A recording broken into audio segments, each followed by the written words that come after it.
the activities of such religious movements have far-reaching implications for security, stability, and the essence of secularism that some African states seem to be promoting. But as I said, for me, the real question is, do we acknowledge enough that we are a multi-ethnic, multi-religious continent, and multi-religious and multi-ethnic national societies? Do we recognize then that this unity, which we are trying to build in that context, is sufficiently threatened by this upsurge of religious fundamentalism? To start us off on the discussion, I will call on the President to my left. Not that he's leftist, but nevertheless, to you, sir. President Kagame. Thank you, President Mkapa. The challenging points you have raised for us to discuss, I would rather think of them this way.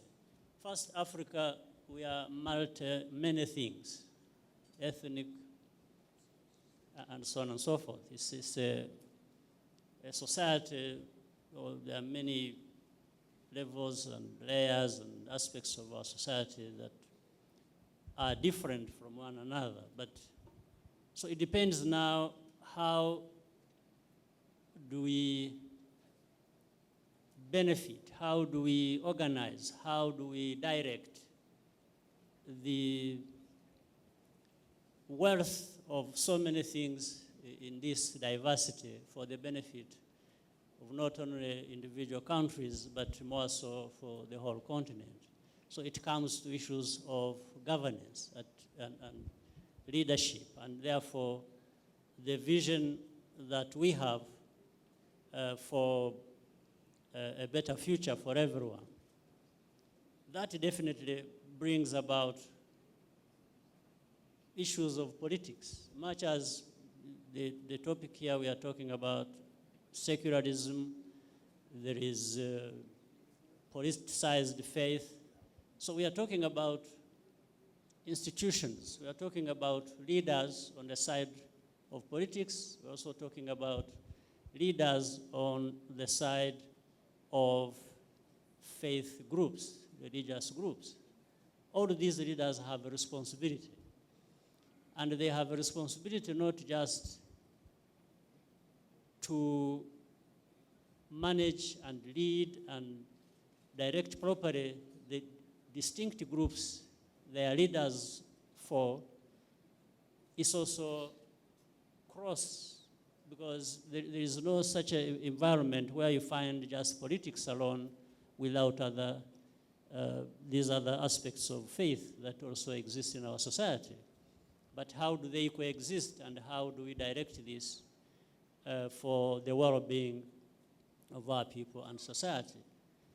And in fact, when they were talking about politicization of faith, I was also thinking about the reverse, because it's not just politics affecting faith, it's also faith affecting politics. Therefore, there is cross-responsibility on both sides, and if it is bad faith, meaning if there are bad practices within the faith institutions, and there are people who want to exploit others for their own benefits, they always seek to transmit this into politics.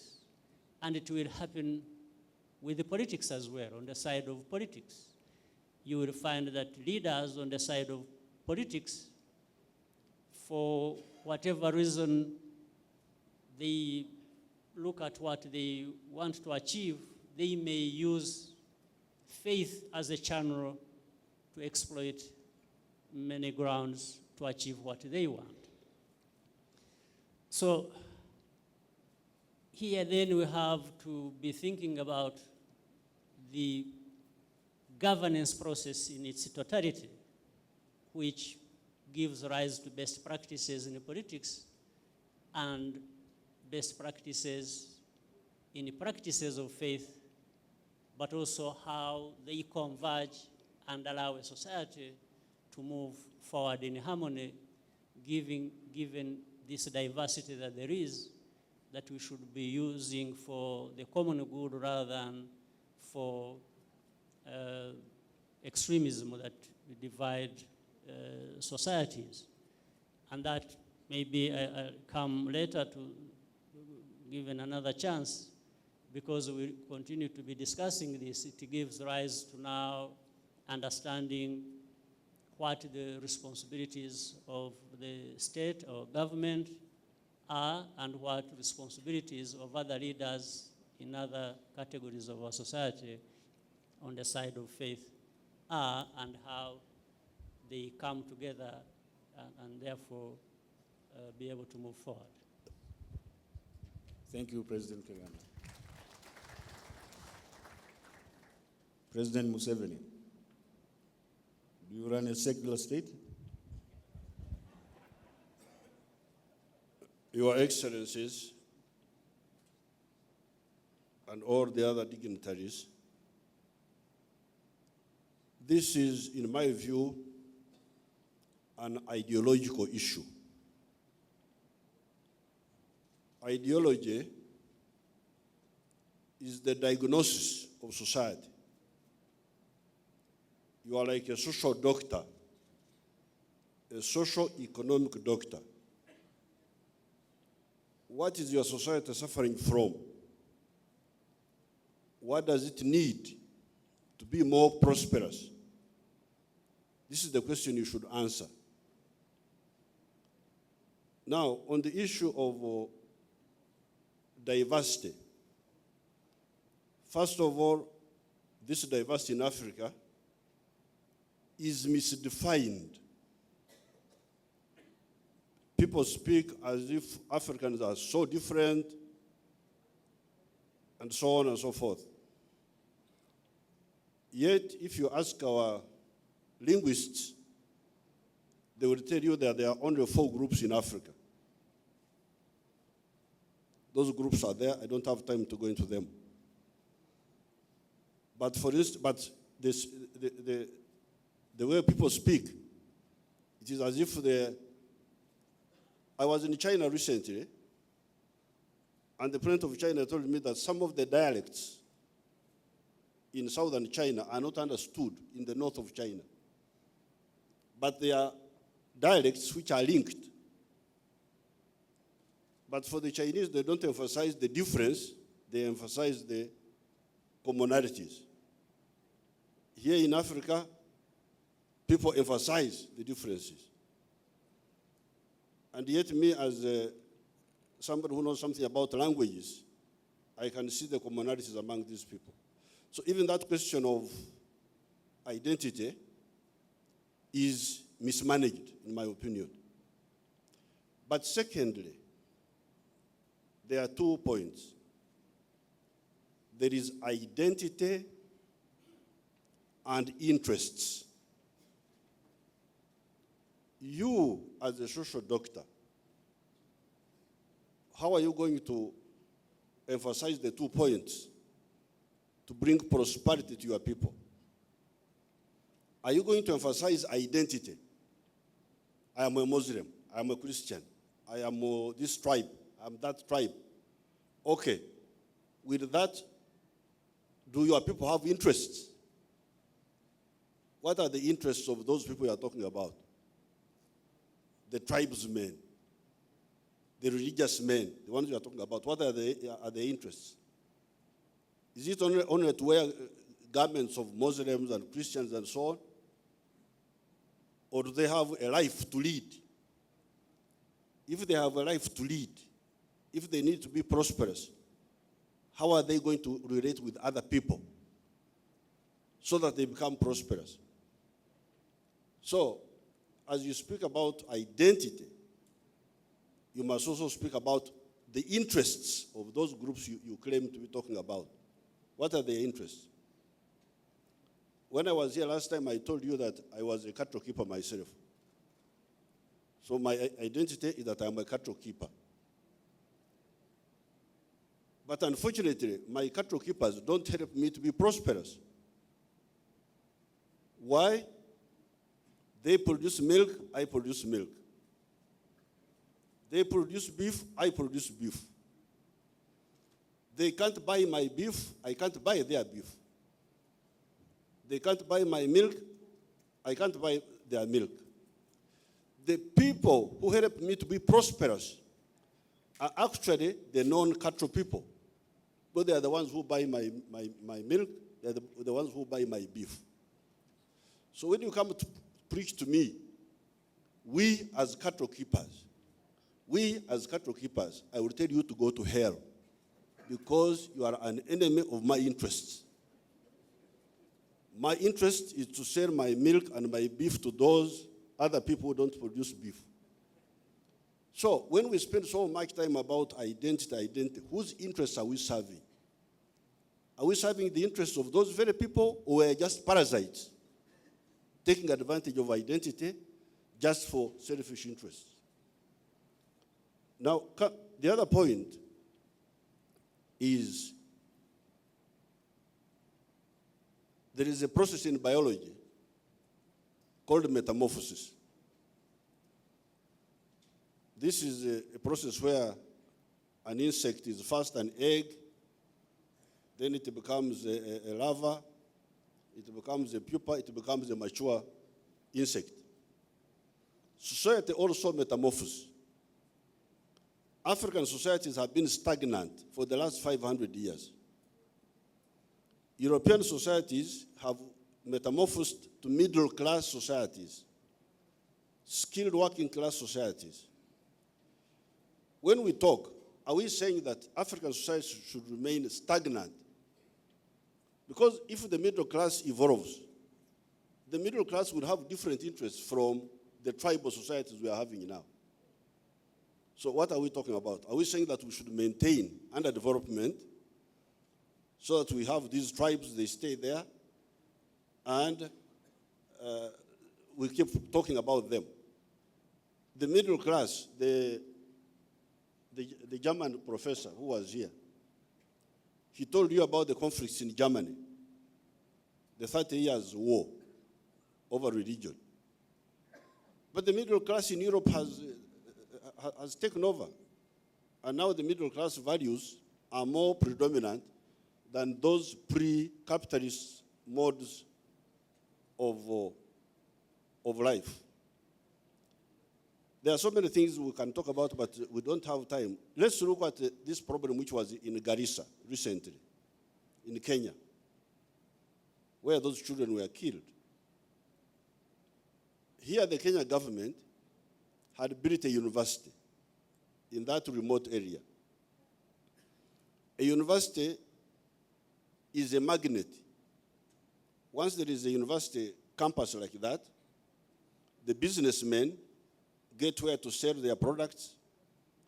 It's good business-wise for the area. You have got a bunch of people who come and kill those children, and then the parents take away their children. What will be the position of the businessmen in Garissa? Are they happy with this, what the terrorists did? Are there businessmen in Garissa? They must be there. I have not been there, but they must be there. What do they think about the act of these terrorists? Was it good for them or not? Now, finally, just 2 points. But I would take long. Maybe I just mention one. Secularism and faith. We have got a good example. There is a very big country called China, which in the last 30 years has overtaken all these other countries to become the second richest country in the world. How are they running their society? Do they have faith-based, I don't know what you call it, or are they running a secular society? I don't know. I was in China recently, but I didn't get enough time to study it. But these professors can tell us because they specialize in that, in studying other people. How is China organized? Is it organized as a theocracy or as something else, as secular? Now, finally, I happen to be indigenous to the Great Lakes region. We in the Great Lakes region, we are ancient people. And we had no links with the outside until about 1840.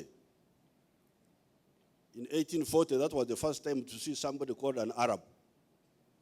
We had never seen anybody without a black skin until 1841. An Arab came from Zanzibar. That was the first non-black person we saw. Then in 1862, a European man came. But we are different people. But we know how to respect each other. I normally get problems with Muslims. There's something they call haram. Haram is pig. That pig is haram. Haram is something forbidden. Now, one day I told my Muslim friends from other areas that my list of haram is much longer than theirs. So when you waste our time, haram, haram, haram, my list is much longer than yours. I don't eat fish. I call fish haram in my language, not in Arabic, in my own language. A chagaro. I don't eat chicken because chicken is haram in my language. I don't eat sheep. I hear people in the Middle East like sheep. I don't eat sheep. Sheep is haram for me. And so on and so forth. I don't have time. Even the pig is also haram. So my list is much longer than all these Muslims whom I see running around here. But the difference with us is that I keep my harams to myself. I don't interfere with my neighbor. If my neighbor eats his pig, his chicken, I bless him. So there's also that angle of the culture of the Great Lakes, which is not known outside, and we get bombarded by all these prejudices from all these different places. I'm a bit scattered. I'm not concentrated because it's a big subject, but this is just my little contribution. I thank you.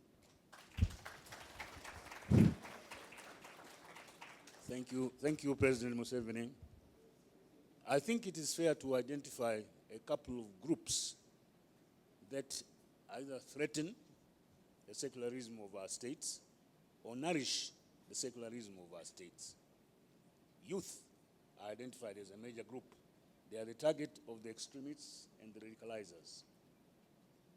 Religious organizations also can be purveyors of instability and social hatred.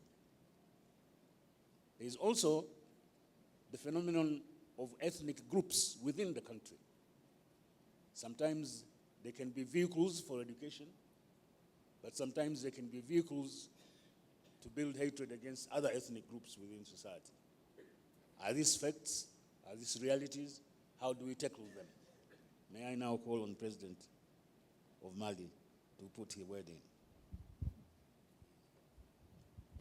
Merci beaucoup.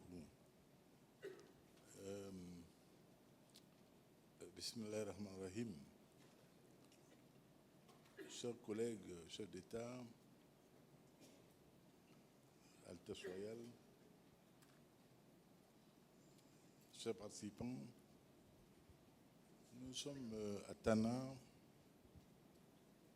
invités par le président Olusegun Obasanjo, que je voudrais ici remercier vivement pour cette initiative très heureuse d'un cadre de réflexion qui permet chaque année l'an révolu que des hommes d'État, des chercheurs éminents, des universitaires se retrouvent ici pour réfléchir sur les grandes thématiques auxquelles le monde entier se confronté. Celle qui nous réunit ici aujourd'hui est une très grave préoccupation. Elle est parce qu'elle met en cause des valeurs civilisationnelles, elle met en cause le vivre ensemble au plan mondial et elle aboutit en certains endroits de ce monde à des conflits et des pertes de vie en vies humaines au quotidien. C'est donc une crise extrêmement grave de civilisation que nous vivons. Comment un pays qui est islamisé depuis le XIe siècle, la première conversion d'un souverain malien connu est de 1045, c'était Baramandana, souverain du Mandé, et qui a fait le pèlerinage à la Mecque. Plus tard, un autre pèlerinage fabuleux connu sous le nom de la légende du prince Kankou Moussa. Ce n'est pas une prince. Kankou Moussa a bel et bien existé. Et son pèlerinage a été fabuleux parce qu'il a drainé tellement d'or. On parle de 10 tonnes, on parle de 20 tonnes d'or. Mais ce n'est pas étonnant pour qui sait que, déjà à l'époque, les régions aurifères qui sont aujourd'hui exploitées par les grandes compagnies mondiales, les majors, ce sont précisément dans ces régions-là que se trouvent les grandes mines, avec Anglo Gold aujourd'hui et d'autres mines canadiennes et australiennes. C'est fabuleux parce que son passage au Caire, il a été tellement généreux que le cours du Midcal d'or a été baissé pour au moins une dizaine d'années. Donc un pays de vieil islamisme. Et comment aujourd'hui comprendre que des gens viennent dans ce pays avec la prétention d'islamiser le Mali? C'est un non-sens absolu. S'agissant surtout d'une ville comme Tombouctou, qui est connue par tous les hommes de culture à travers le monde, comme un centre de rayonnement culturel brillant, où tous les arts, toutes les sciences étaient enseignées. J'ai de mes yeux vu des coupes de l'œil dans les manuscrits de Tombouctou qui n'ont rien à envier à des coupes faites au laser.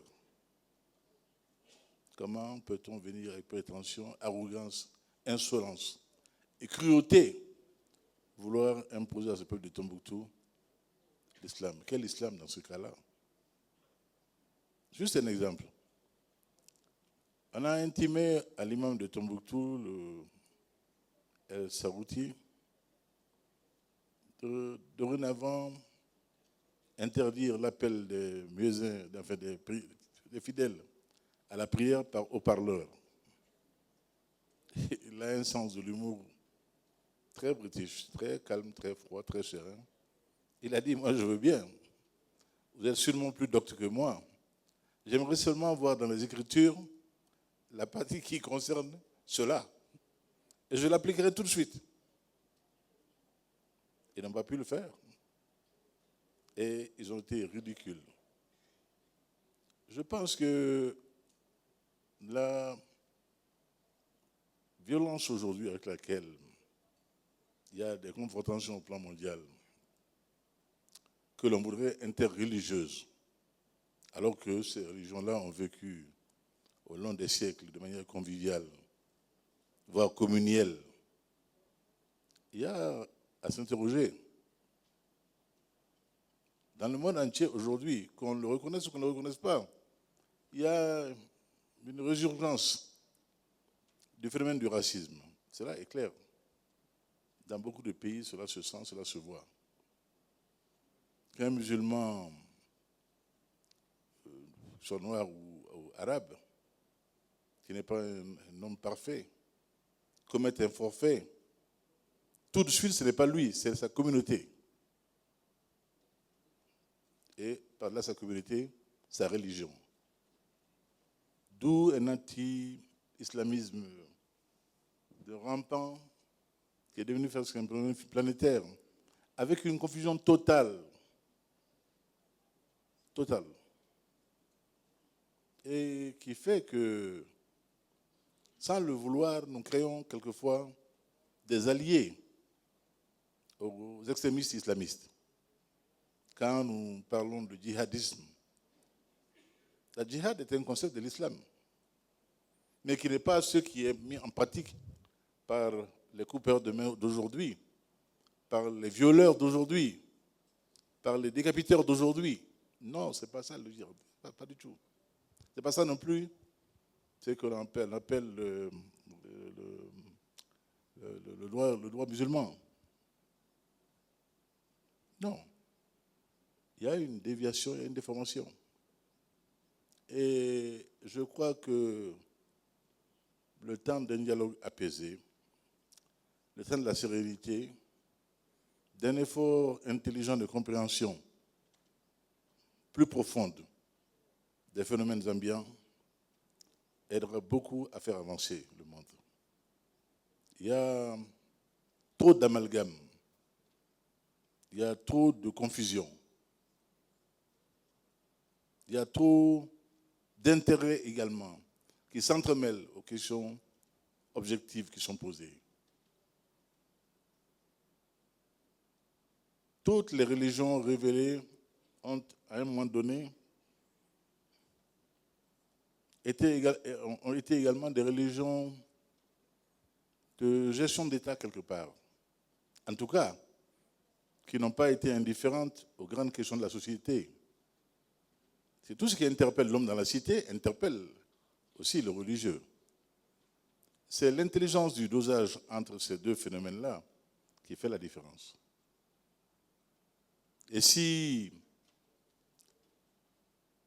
malgré l'agression que nous avons subie, il n'y a pas eu d'évolution extrême fâcheuse chez nous, c'est en raison de l'intelligence des hommes de foi de notre pays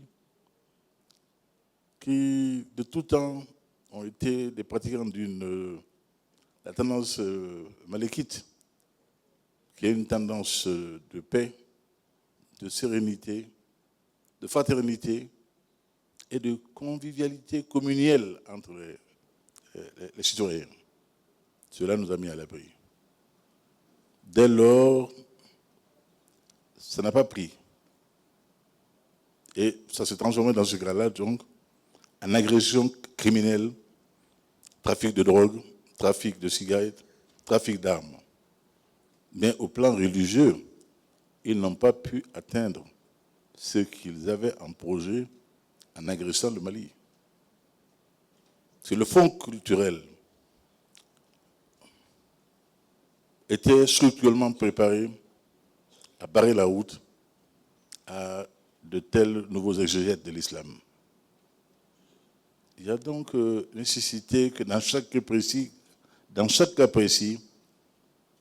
nous analysions la situation pour voir à quel type de phénomène précis nous avons affaire et de parler de manière générale, l'on risque encore une fois de contribuer à aggraver la confusion.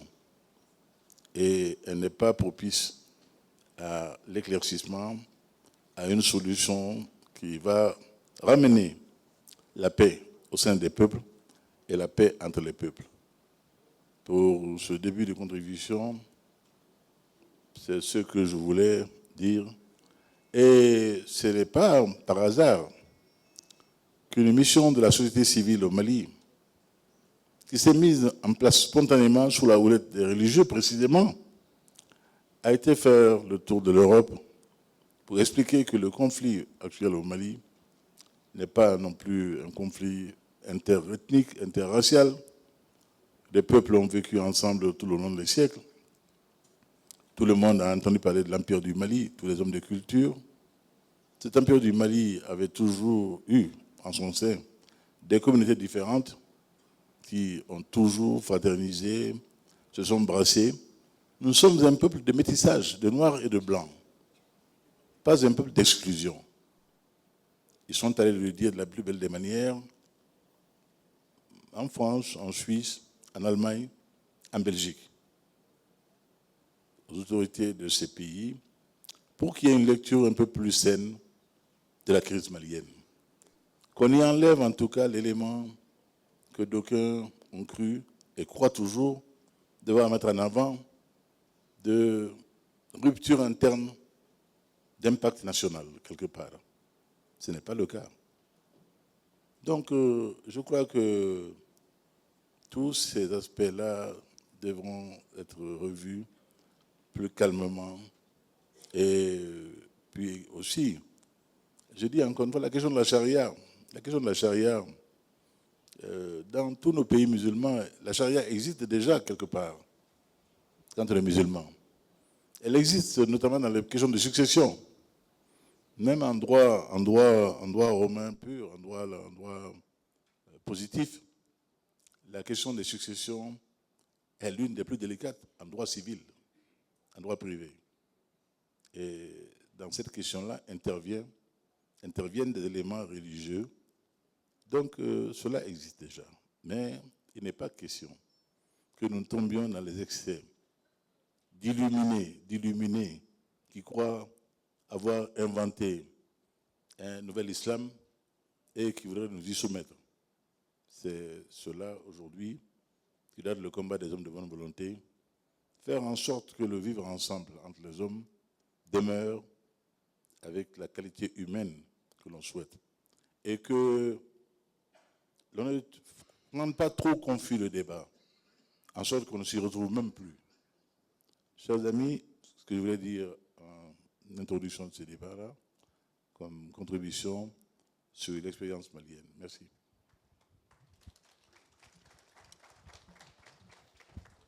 Thank you, President. We were given 45 minutes. I think we have time for 5 minutes each. Yes. And then we'll have to pass the stage on to someone else. Would you like to take on? Thank you. Well, again, let me build quickly on say what President Museveni said, which logically people should be understanding, even those who are involved on the wrong side, the extremists, people who hate or who use hatred to do this, what they do, the issue of identity and issue of interest. Let me, building on that, why should it be difficult, therefore, in practice, for leaders of our societies to actually build on that and avoid the kind of scenarios we have seen of extremism, either based on religion or other practices or politics. I speak based on my own understanding of even my own situation, the history of my country, where extremism and hatred and, lack of understanding of this logic, led to loss of millions of lives. So, therefore, we need to be thinking of how do we confront this, because it is there as a reality, despite this very understandable and clear logic that really people should be basing on to do some of the things they do, the leaders of countries, so that you have extremism, you have violence, you have hundreds of thousands of people being killed, and you start wondering those behind it, what do they want to achieve? What are they pursuing? It's like, well, I think there is an element of people have views, they're entitled to those views, but it is as if they say, either you are with me, or if you don't follow me, so it's an issue of domination. If you don't follow what I'm saying or what I'm doing, then I will use any means to get rid of you. That is one part. But there's that issue of domination. So for me, the way I look at it, summarizing the many points that I wanted to raise, governments, states have responsibility to protect, to serve, citizens without discrimination. So there are no two ways about it. And second, in the daily life of management of our societies, we should allow for and encourage dialogue, even on the most difficult issues that face our citizens, our people. Dialogue should continue. Number three, there has to be constitutional and legal order within countries or any society that allows for tolerance, that allows for democratic practices, that allows for freedoms.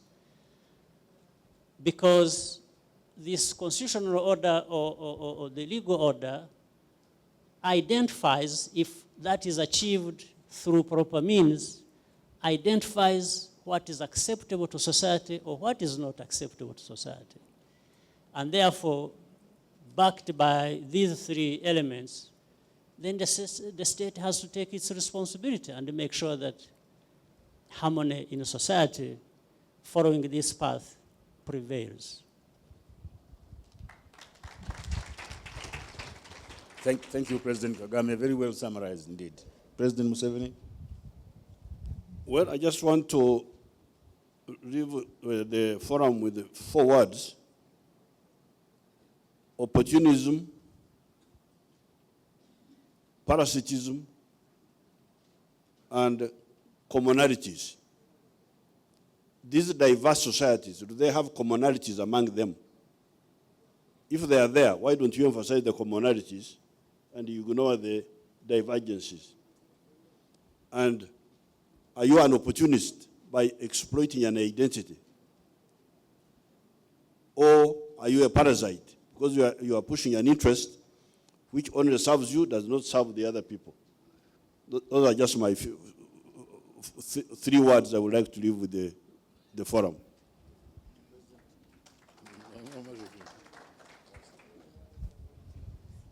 Fine. Do we have time for question and answer, or is someone else handling that? I'm not sure. Huh? You handle it, don't you? Well, all I can say is, as usual, I like to quote my chief. First, these are my views, absolutely. That I believe that because of the multiplicity of our societies and our states, secularism is the best anchor and bastion for unity in diversity. Governments, as President Obasanjo said, they must recognize, they must pursue vigorously unity in diversity, because that is the basis for peace and prosperity. I think that is what you said, sir. That's all I have to emphasize. Secondly, whether you are a political party, you are a head of state, whether you are a minister or not, you must take all citizens as equal. You have an obligation to protect them, whether they are of your view or not. Certainly, you have no right to incite one group of citizens against another. Absolutely not. And you should have the full force of the law visited upon you if you do that. Thirdly, even for the ordinary citizens, through civic education, through the educational system, they must accept also the obligation to protect others. Not to massacre them, to protect them, because after all, we are equal under God. It pleased him to put me here. It pleased him to put you there. And you can tell me that he doesn't like it because we have no direct communication with him, neither have I. So thank you very much for your time. Merci, Président Mkapa. Juste une précision, j'avais parlé d'une mission de la société civile malienne en Europe, mais si je ne dis pas la composition, ça n'a pas beaucoup de sens. C'est une mission initiée par les religieux, mais donc qui comprenait des représentants de toutes les ethnies du Mali, mais dirigée par les chefs religieux, catholiques, protestants, musulmans. Cette précision était utile, voilà, je la donne.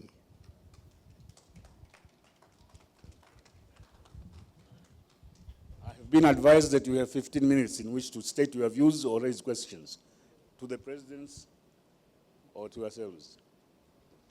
Excellency Prime Minister.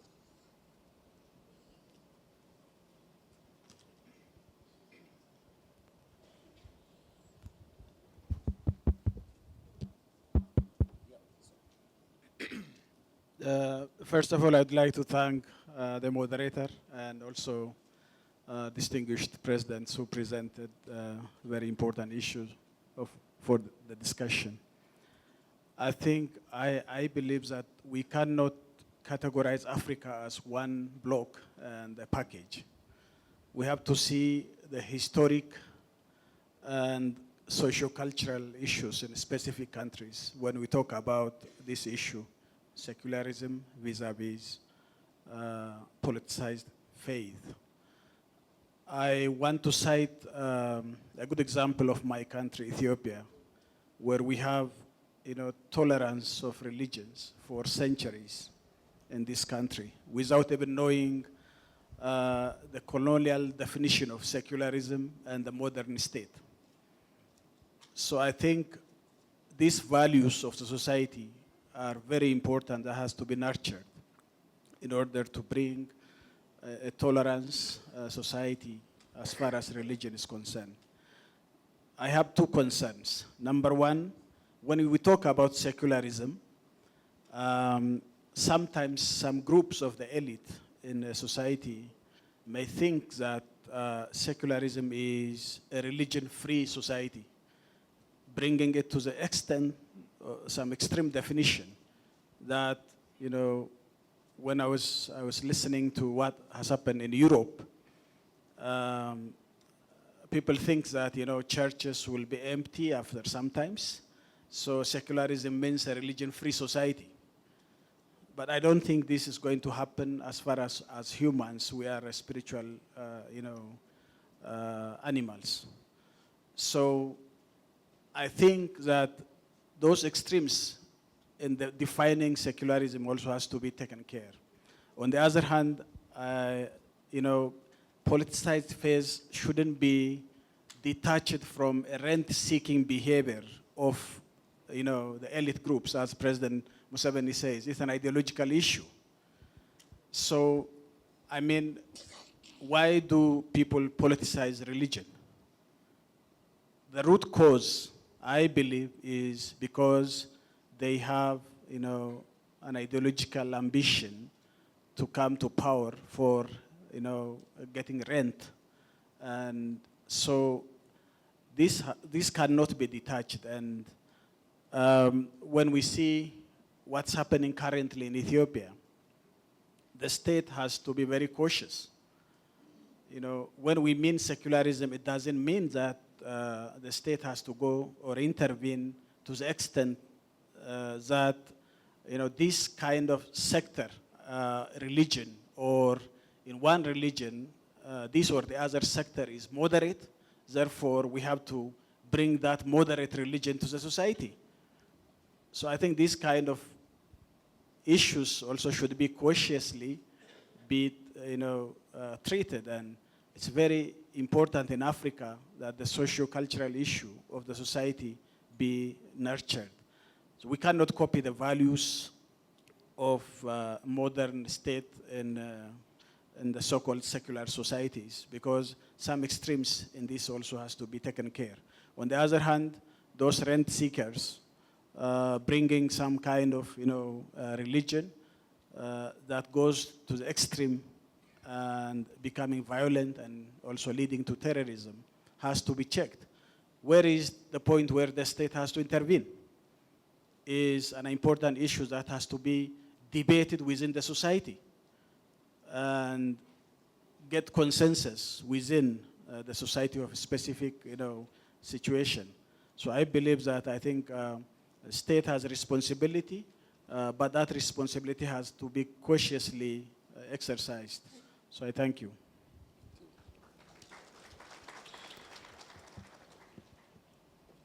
Yes, sir. Is there a lady out there? Because I'd like some balance, gender. Thank you. Thank you very much, Mr. Chair. And I would like to thank the panelists for their interventions. I am speaking to you all as an African citizen, and I am pleased to be among my fellow Africans and friends of Africa. I think the theme of this conference is very relevant. My name, is Tim Murithi from Kenya, but living in South Africa. The theme is relevant.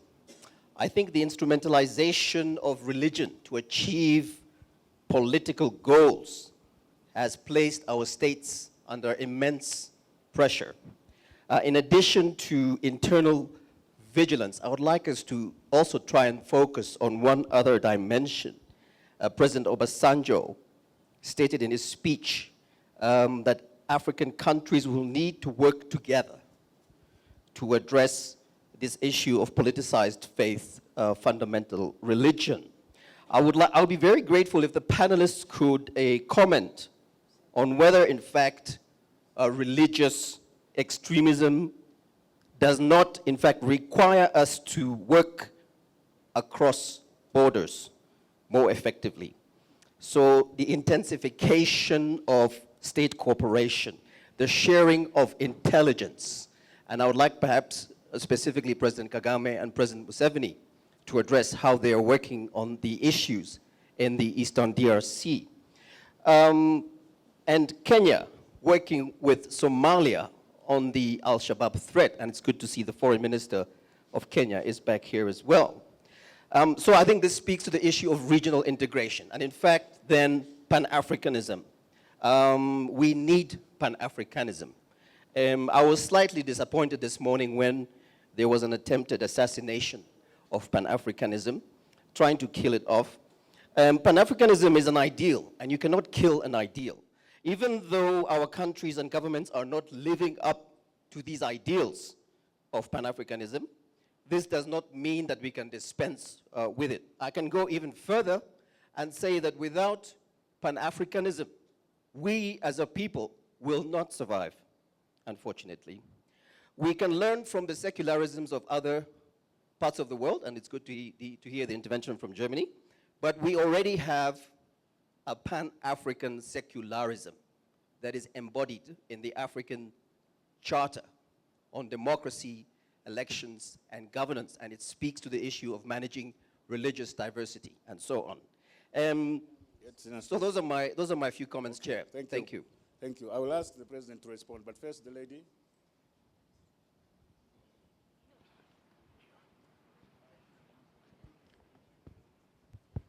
Thank you for very rich interventions and for the rich panel. I'm afraid we're giving solutions like secularism, like development, like good governance. These are medium and long-term solutions. But on the ground, we're having ISIS, we're having Boko Haram, we're having all these non-state radical groups. How can we work effectively in order to prevent the safe havens that are already available in failed states? How can we work more effectively with Counterterrorism Committee of the UN? I think we need to work very speedy, because while we are discussing here, they are getting more and more power, and our secular attitude and our good governance attitude needs time in order to change and to be fruitful. Thank you. Thank you.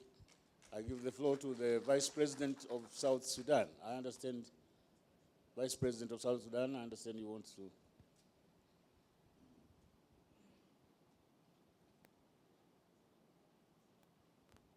Since I'm so tall, I will have to stand. Your Excellencies, the distinguished ladies and gentlemen, my salutes to each and every one of you. First of all, ladies and gentlemen, allow me this evening to sincerely congratulate the government of Ethiopia for this marvelous and historic gathering, the forum that we are in now. At this juncture, however, ladies and gentlemen, I would like to convey my profound condolence to our beloved people of Kenya for the tragedy of Garissa University. For the intervention, I wish we were given a little more time. I'm representing my president, by the way. First of all, I would agree with one of the scholars who defines secularism as a belief that religion should not be involved in the organization of society, education, etc., etc. This is how I understand secularism. Having said this,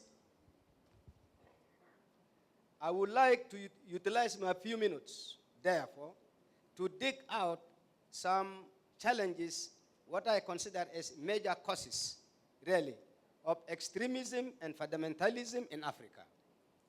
And then that will be followed by what needs to be done. In other words, what are the suggestions? What is the way forward? This is how I intend to do my small intervention. And therefore, let me begin with the causes. What I believe are the causes. Number one, religion is not necessarily complexual. It depends on how we handle religion. So, parasitalization on any religion is wonderful and harmless as long as extremism, and I underline, as long as extremism is avoided. It becomes bad at that point. So this is cause number one. Cause number two, any sign of moderation of course, whether from the government or from any group, if this is not well planned, it will be decried by the believers, by the extremists rather, as a sellout. So that I believe is one of the causes. Number three, without legitimate mechanisms for religious groups to express their views, so mechanisms and platforms, they may be more likely to resort to violence. So let us also put that in front of us. Number four,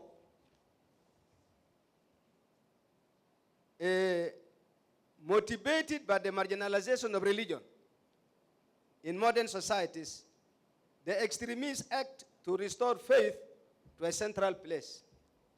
And of course, the wrong central place. There is need for purification in their belief of the religion in the eyes of the fundamentalists. So one thing, for example, is where they decry is the cultural globalization. This to them is diluting their beliefs. And so you have the spread of Western materialism, for example, and things like gambling, alcoholism, loose morals, and so on and so on. All these, they decry. Number five,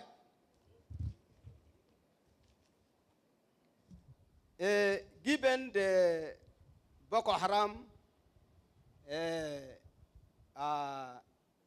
example, competing historical and ideological narratives, there are certain quarters, even in northern Nigeria, some of which are radicals, and so carrying out parasitalization on the basis of radicalism.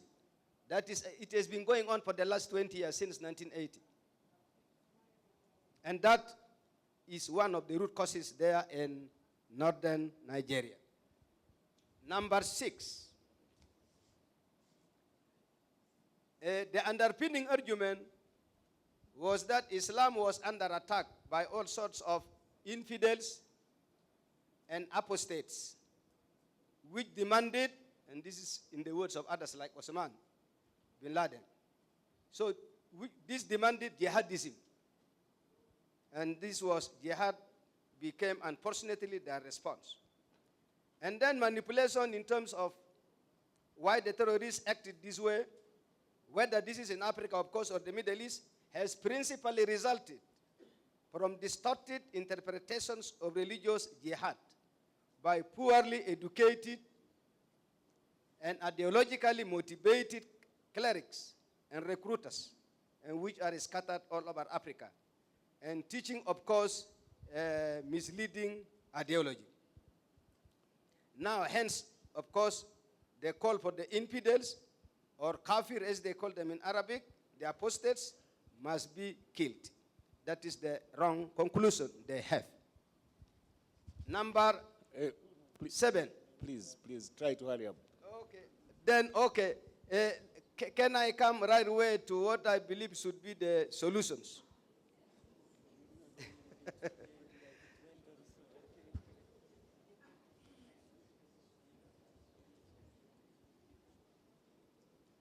The solutions, Your Excellency, is that we should create legal framework that recognizes degrees of risks. So governments could also ensure that special police force, for example, special police powers are deployed strategically, with the bulk of resources being devoted in proportion to the threats. I think that can be one way out. The other way out is to promote heightened awareness of the positive peace-building and reconciliatory role in religion. And then next to that is learning about other religions. We, by the way, need to know about other religions so that we can at least, if they're not extreme, we can condone them. The redressing underlying political, economic, and social roots and dynamics of the problem is important. And in Africa, this includes poverty, of course, marginalization, corruption, mismanagement, and weak or semi-absent state institutions. This is one of the major causes. The last one is, and this is key, is development through the strengthening of state institutions and, of course, in diversity, and which must provide services such as health, energy, sanitation, education, etc., etc. This includes, of course, developing the public sector and measures to counter marginalization and isolation of people, regardless of, however, a minority they may be in the parts of the country, are very important. Former soldiers also and combatants and young men and women need to be rehabilitated. Thank you very much. Thank you, thank you.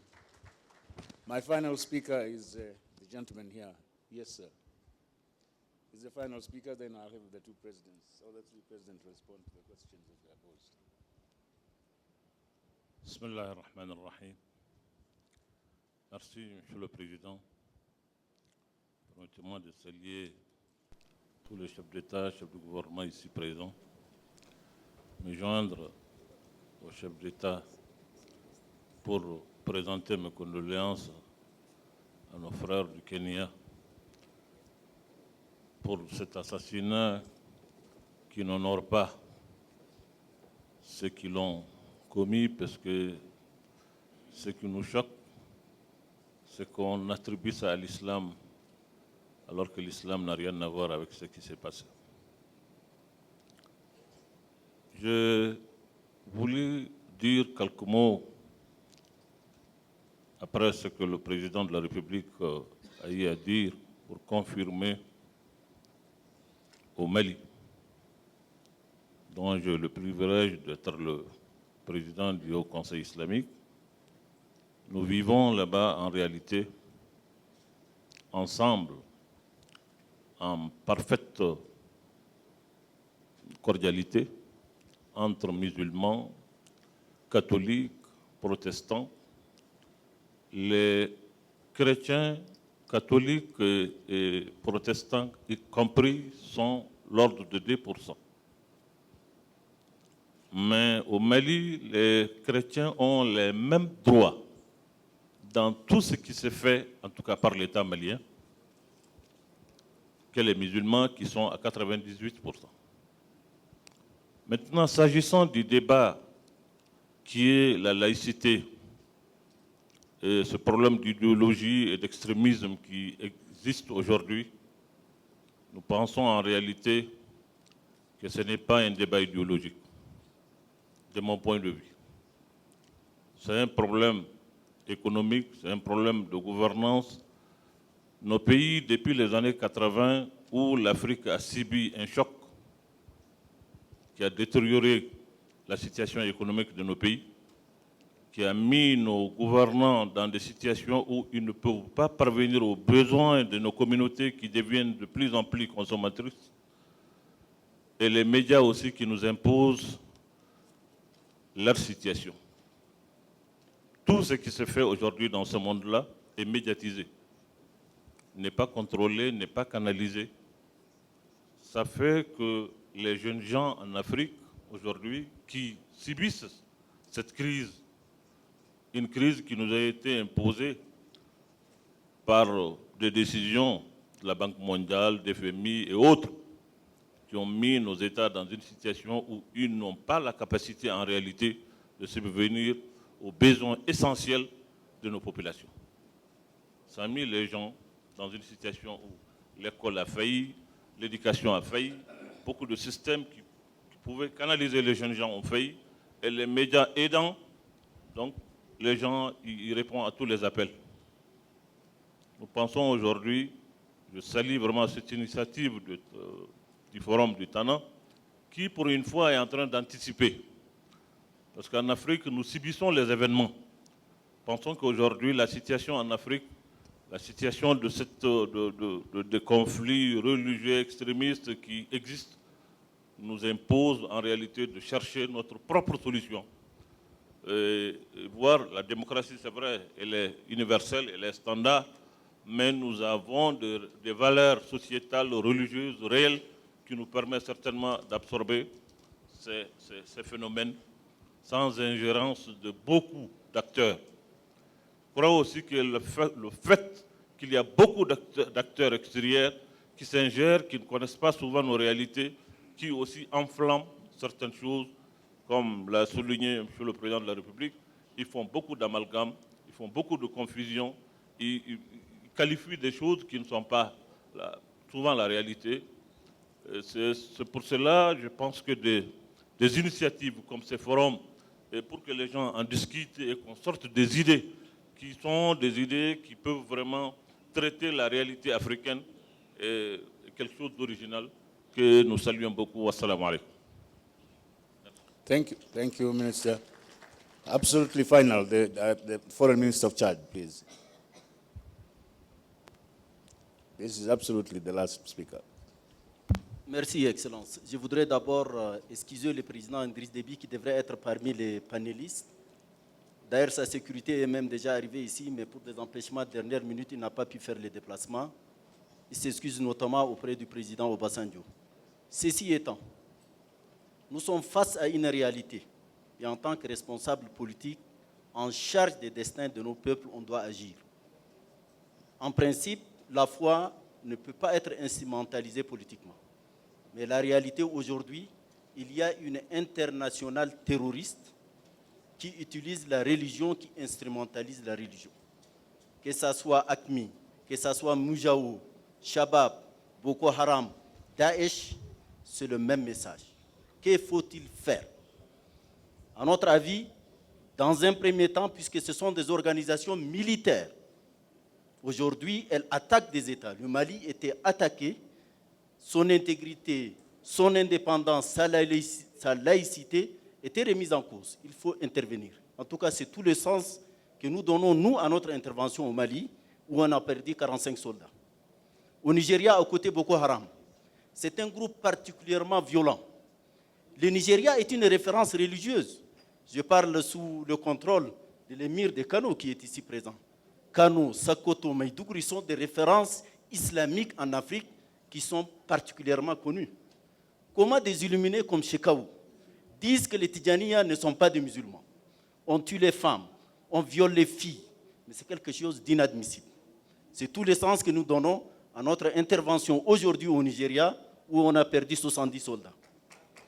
En Centrafrique, un conflit politique, purement politique, c'est le cas anti-Balaka, a tourné à la guerre religieuse. Tous les musulmans de Centrafrique ont presque quitté la Centrafrique, étrangers comme centrafricains. Il a fallu les soldats du Tchad, du Rwanda, du Burundi, du Congo pour pouvoir calmer la situation. C'est absolument inadmissible.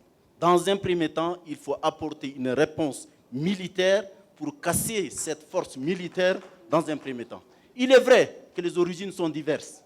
Frustration, de complot, etc., etc. Il faut une réponse par le développement. Cette jeunesse, je parle du Sahel, tous les travailleurs tchadiens qui étaient partis en Libye sont revenus comme militaires. Le Mali, c'est la même chose. Le Niger, c'est la même chose. Ces djihadistes, ils ont de l'argent, ils ont des armes. Et cerise sur le gâteau, ils disent même si vous mourrez, vous avez le paradis. Croyez-moi que c'est tentant pour une jeunesse qui est en train de mourir en traversant la Méditerranée. Je vous remercie. Thank you. Thank you. We must really bring this discussion to a conclusion. President, I think you and President Kagame were asked. Who will start? You? Well, there were 3 points. When we talk of secularism, we don't mean atheism. No. Secularism means separating the state and religious affairs, but not atheism. I'm hesitant to talk about Tanzania when there is somebody who is more authoritative about Tanzania. But that country is one of the countries in Africa which has been peaceful all this time. It has never had a war. It has never had a breakdown. The former president is here. Now, that was from their foundation. Their first leader, Mwalimu Nyerere, was actually very religious, was a very devout Catholic. But he would not mix his religion with the state affairs. I think that's what we are talking about. We are talking about, is the state going to be an instrument of religion?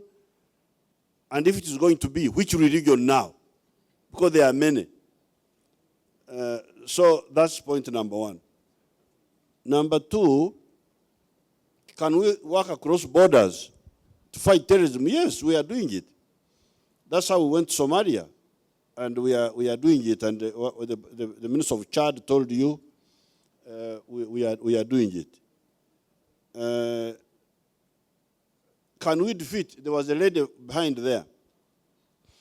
Can we defeat these terrorists in the short run as we deal with the long-term issues? Yes, we in Uganda, we have defeated all the terrorists there. We have defeated the Lord's Resistance Army. We have defeated a group called ADF. But we did it by both ideological and military means.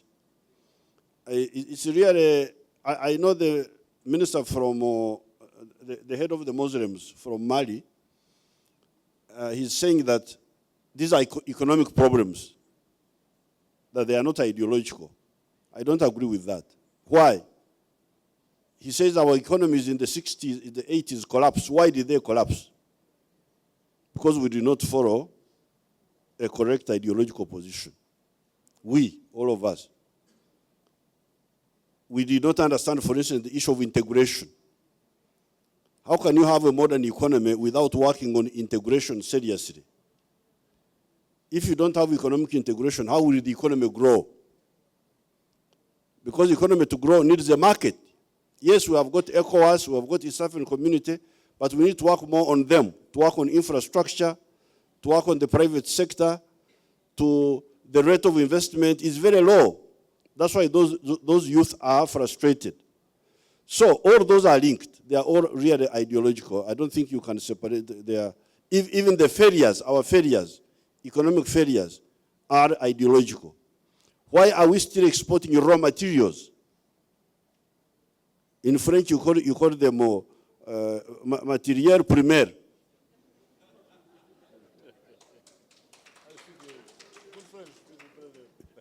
If you are exporting material primaire, that means you are exporting jobs to Europe, you are exporting money to Europe. So how will you create employment? How will you stop the frustration you are talking about? They are all linked. We really better wake up. When we talk of renaissance, it should be real renaissance, not just talk about it and end there. Merci beaucoup. Thank you. First of all, I quickly combine the question raised by the gentleman from Kenya and the lady, just add very little to what the President has already explained. But before that, let me also suggest that as we discuss, debate, define these issues, we also keep in mind the centrality of the fact to deal with this issue of extremism, of violence, but which is resulting into and consuming a lot of lives are getting lost of our people in their hundreds of thousands, millions. I mean, if we talk about this without thinking about how many of our people are dying each day, whether it is under Boko Haram or whichever part of this continent, then we miss probably the sense of urgency in this. And we must also start from the point that this is unacceptable. Leaders of any kind, religious leaders or government leaders or business leaders, we are better than accepting the rule of terror and thugs and all kinds of people taking lives of our people. We just have to start from that point, and then we can go into other debates. So that means there are things we need to do immediately, and that takes me to the other question, because how do we cooperate? Even before we cooperate, within our own national borders, governments or peoples of different countries need to be doing the very things that actually protect the citizens, later on be able to serve them. But that is even achieved on a wider scale and indeed much better through cooperation. We can't just look within our own borders and forget that there are these common threats for peace and against peace and security that face all of us. So we need to work together absolutely. And then so that answers the question of Eastern Congo or something. It is not just Eastern Congo. We are talking about Eastern Congo, or later on, earlier we were talking about the situation in Kenya, the Garissa University, and so on, anywhere. It can happen anywhere, or it has happened in different parts of our region. So cooperation is extremely important. But for the UN now, and now I even suggest that with the UN, maybe we need to work bottom up rather than top down, because that's what probably is one of the mistakes that were made even in dealing with the situation in Eastern Congo. If the region had been directly and properly involved in contributing to the solution, rather than thinking a solution could be imported from afar and brought to that situation, and lack of coordination has created its own problems. But I think progress has been made, so we can be happy about that and continue. So these are the few things I wanted to say in reaction to what was said. Thank you, President. Thank you all for your cooperation. If you are relieved, I'm more relieved than you are. Thank you very much.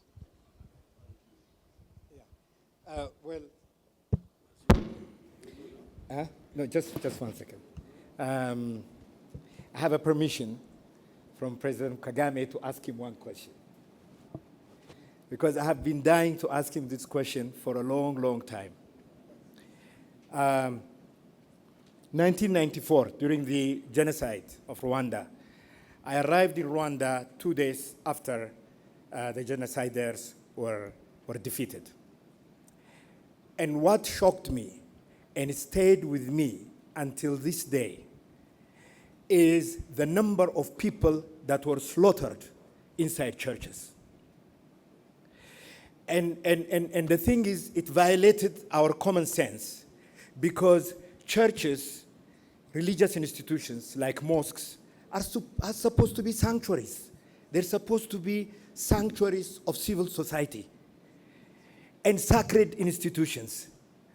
So I was not surprised that people rushed during the genocide period into churches believing that they will be protected there, but they were slaughtered there. Why? Why? And then after the genocide in Rwanda, now with these extremist groups running around in the Middle East, they started bombing mosques when people were praying. Therefore, violating the sacred institutions which have sustained civil society for a long time. And since President Kagame is here, why did the churches become the slaughterhouse during that period?